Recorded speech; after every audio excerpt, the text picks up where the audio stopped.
I was actually motivated primarily about being an entrepreneur.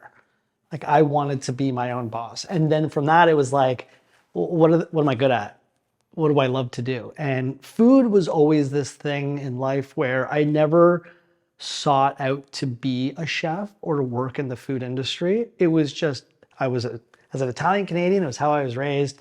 I worked in grocery stores and butcher shops. It was just something I was good at and I loved doing it. And there's like two schools of thought.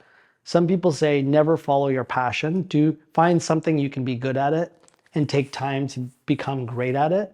I have a very different approach. I think in order to get from good to great, you need to love what you do. And for me, food is integral to that.